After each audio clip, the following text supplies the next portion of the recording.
मुजफ्फरनगर में सावन कावड़ यात्रा से पहले कावड़ मार्ग पर धर्म की शुद्धता को लेकर एक अनोखा अभियान जोर पकड़ रहा है। हिंदू संगठन से जुड़े यशवीर महाराज जी की अगुवाई में होटलों और ढाबों पर हिंदू मुस्लिम का बोर्ड लगाने की सघन जांच चलाई जा रही है।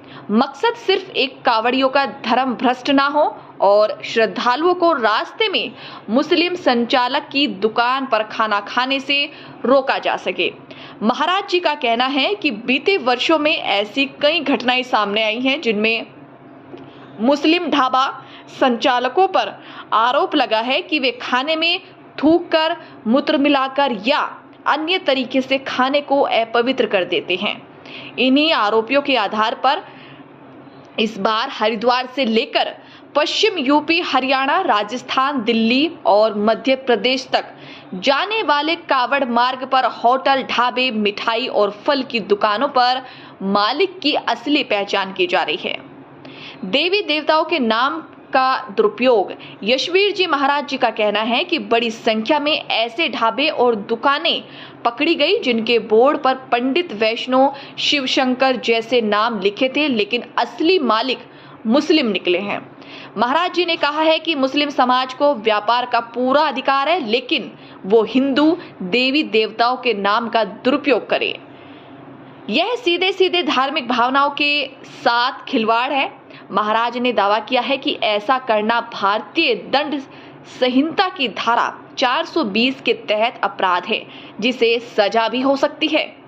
यशवीर जी महाराज जी ने साफ कहा है कि यह अभियान कावड़ यात्रा के पूरे सीजन में चलेगा।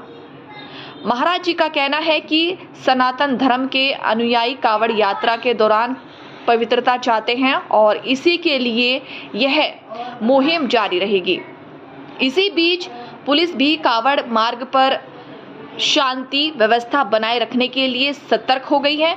प्रशासन के सामने सबसे बड़ी चुनौती अब धार्मिक भावना और कानून के बीच संतुलन साधने की होगी।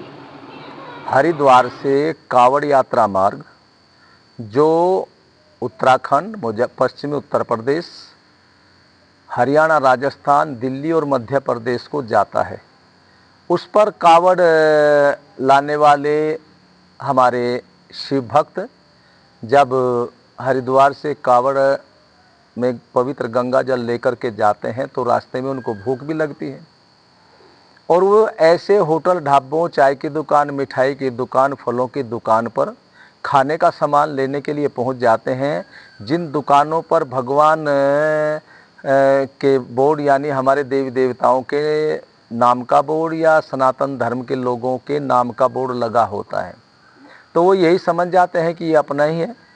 लेकिन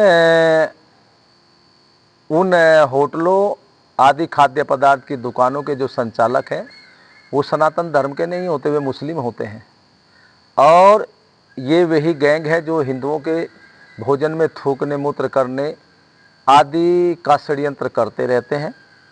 तो फिर हमने सोचा कि हमें अपने सनातन धर्म के लोगों का धर्म भ्रष्ट न हो, उनकी रक्षा हो, कावड़ यात्रा में भी किसी कावड़ियों को कोई अशुद्ध भोजन न मिल पाए, तो एक हमने अभियान चलाया कि सभी लोग, चाहे वो हिंदुओं की दुकानें हों खाद्य पदार्थ की या मुसलमानों की हो, हमें इस बात से कोई लेना देना नहीं है, सबको अपनी दुकान का वो अधिकार है, दुकान करिए, लेकिन वे अपने ही नाम का बोर्ड लगाएं।